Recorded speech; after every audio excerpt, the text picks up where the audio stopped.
Shalom a todos, bem-vindos ao canal Ouça a Torá. Vamos continuar a narração do Pirkei Avot com o capítulo 4, Mishnah 17. O Rabi Shimon diz: há 3 coroas, a coroa da Torá, a coroa do sacerdócio, Keuná, e a coroa da realeza, mas a coroa do bom nome supera todas elas. O leitor arguto encontrará uma dificuldade aqui, pois o Rabi Shimon declara que existem 3 coroas e, entretanto, cita uma quarta. O Rashi explica que um bom nome não é uma quarta coroa como as outras 3, mas mais elevada, obtenível a partir de qualquer uma das outras 3. O Rabbeinu Yonah comenta, neste sentido, que mesmo com todas estas 3 coroas, o diadema do bom nome é necessário e deve ficar acima delas. O estudo e a erudição da Torá não se tornam um diadema a menos que acompanhados de um bom nome. Como vimos, os nossos sábios empregam termos desagradáveis para com aqueles que estudam a Torá, mas cujo comportamento é indigno do bom nome. Do mesmo modo, a coroa de um Cohen, símbolo da liderança espiritual, não é uma grande distinção se o seu portador não conquistar o respeito e apreço daqueles que o rodeiam. Até a coroa da realeza não é imune à aprovação ou condenação popular e da história.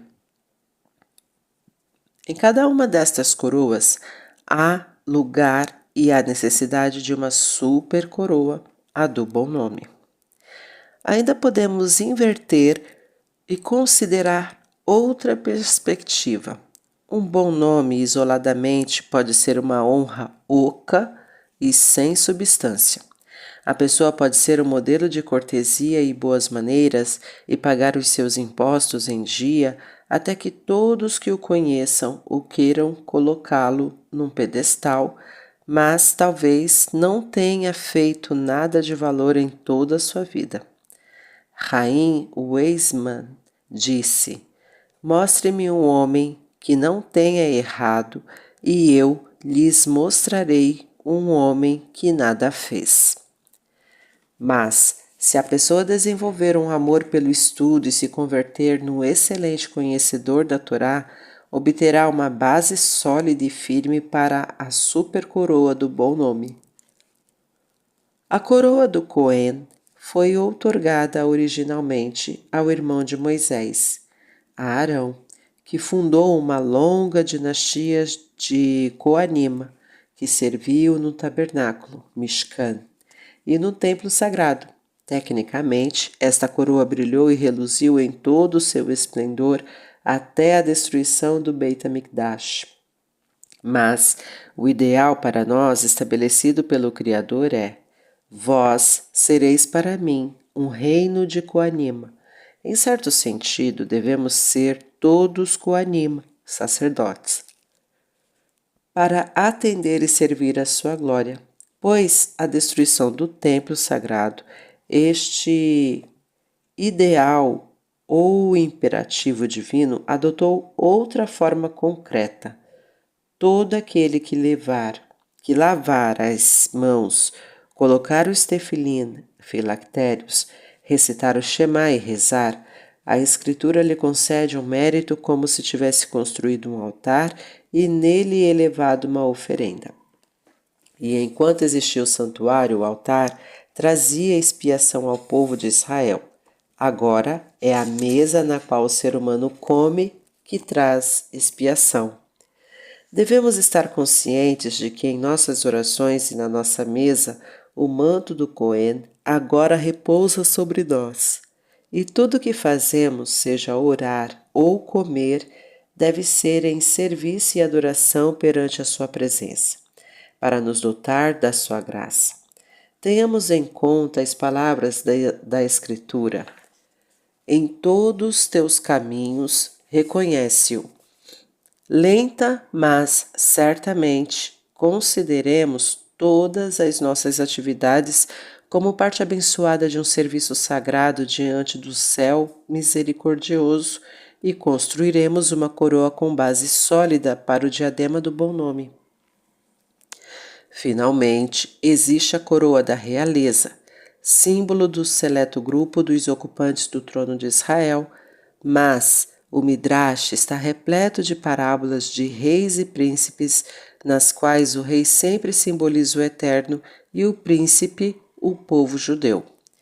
Se vivermos com o senso de responsabilidade que um rei deve aos que dele dependem, usando com prudência e sabedoria o nosso poder e os recursos em benefício dos que nos rodeiam, então poderemos obter esta coroa real, que também é uma base adequada para a maior glória de um bom nome. Em uma palavra, essa quarta coroa deve se originar e se encaixar nos outros diademas do judaísmo. Alguns comentários adotam uma abordagem mais literal. A coroa do Cohen é aquela que somente Arão e seus descendentes podem obter. A coroa da realeza é exclusiva de David e seus descendentes. Como diz o sábio da nossa Mishnah em Avot de Rabi Natan, se alguém oferecesse todo o ouro e prata do mundo, não obteria a coroa de Cohen, pois foi dito acerca de Pinhas, o neto de Arão: será para ele e seus descendentes uma aliança de perpétua keuná. Tampouco conseguiria a coroa da realeza, pois está escrito: David, meu servo, será seu príncipe para sempre. Mas isto não se aplica à coroa da Torá. Quem quiser vir e tomá-la pode fazê-lo segundo o versículo: a todos os sedentos, vinde às águas, da Torá. Desde o começo da história do nosso povo, duas das coroas eram transmitidas hereditariamente, mas a coroa da Torá, superior às outras duas, conforme a afirmação do Rabi Shimon, é acessível, está livre e disponível para todos. Nos domínios da Torá, a democracia reina absoluta. Qualquer um pode conseguir o seu diadema. O Rabi Akiva era um pastor ignorante que ascendeu até obter a distinção imortal como sábio. O Rabi Yohanan Sandlar deve seu segundo nome a ter ele sido um fabricante de sandálias. Os anais da história judaica brilham com nomes de milhares de pessoas de origem humilde, mas que souberam trabalhar e se empenharam até serem coroados com a fama imortal de eruditos da Torá. Contudo, pode persistir a ideia de que talvez as duas outras coroas sejam realmente mais nobres e distintas, uma vez que são exclusivas, enquanto a da Torá, por ser acessível a todos, talvez seja mais plebeia e comum. No Talmud, o Rabi Yohanan alude às três coroas da Bíblia. Quando Moisés foi instruído a concluir os objetos sagrados para o tabernáculo, Mishkan, e o santuário, Beit HaMikdash, três deles deveriam receber um zer, coroa: o altar, a mesa e a arca. No altar, só o Cohen Gadol, sumo sacerdote, podia oficiar, já que seu zer simboliza a coroa de um Cohen, que Arão mereceu. A mesa, explica Urash, anunciava grandes fortunas para os reis de Israel e simbolizava a coroa real merecida por David. Por outro lado, o zer da arca, contendo as tábuas de pedra originais dos 10 mandamentos, princípio fundamental da Torá, simbolizava a coroa da Torá, que permanece à disposição de quem deseja tomá-la. Deve-se notar que, nas Escrituras, as instruções para a arca aparecem primeiro.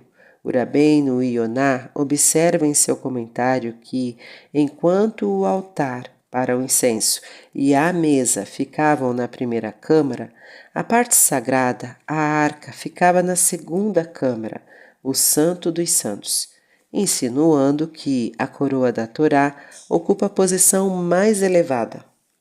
O próprio Rabi Yohanan conclui: você pode pensar que esta coroa da Torá é inferior e por isso a Escritura nos ensina que através de mim, declara a Torá, os reis reinarão e os nobres decretarão justiça. Neste sentido, Dom Isaac Abravanel observa que a coroa da Torá é realmente uma condição necessária para as outras duas. Se um Cohen fosse ignorante, não poderia cumprir as suas obrigações no santuário. A todos os reis de Israel foi comunicado que deve escrever para si uma cópia desta lei.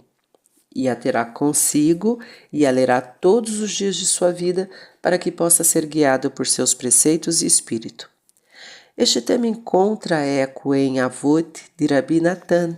Arão mereceu o posto de Cohen sem outra virtude que a da Torá, posto que, porque os lábios do sacerdote hão de guardar a sabedoria e de sua boca buscarão a Torá, David também recebeu o cargo da realeza somente pelo mérito da Torá, como está estabelecido. Isto tive porque guardei teus mandamentos.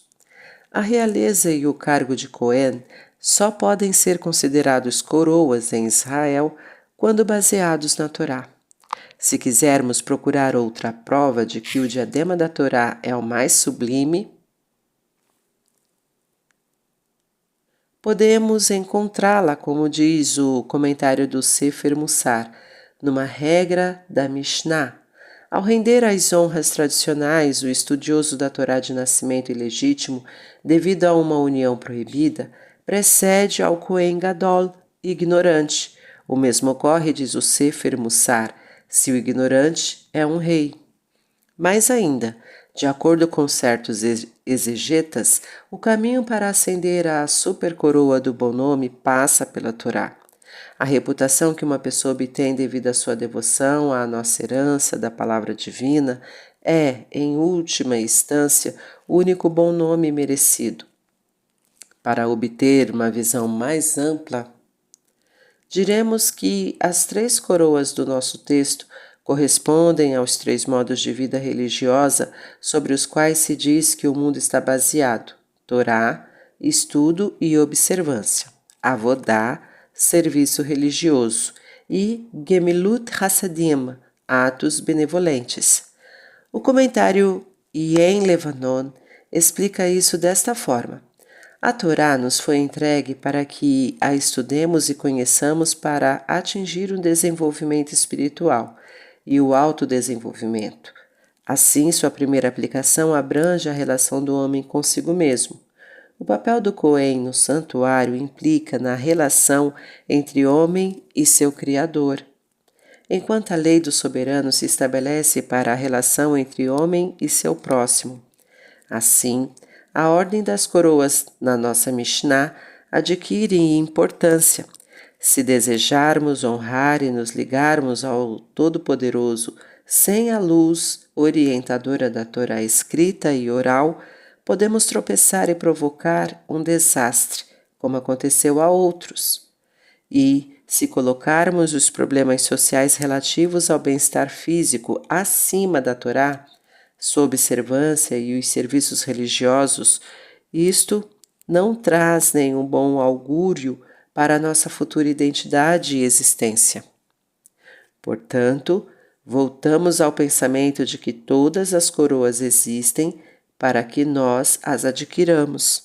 Cabe a nós nos comportarmos com a dignidade da nossa estatura real e viver com a santidade de um Cohen no Beit HaMikdash, mas, acima de tudo, nos dedicarmos continuamente e sempre mais ao estudo da nossa Torá, entregue por Deus. Somente então seremos dotados das três coroas de uma fé milenar. Tá gostando do conteúdo do canal? Então curta, comenta, compartilha. Se ainda não é inscrito, se inscreve, ativa o sininho e fica por dentro das novidades. Shalom a todos!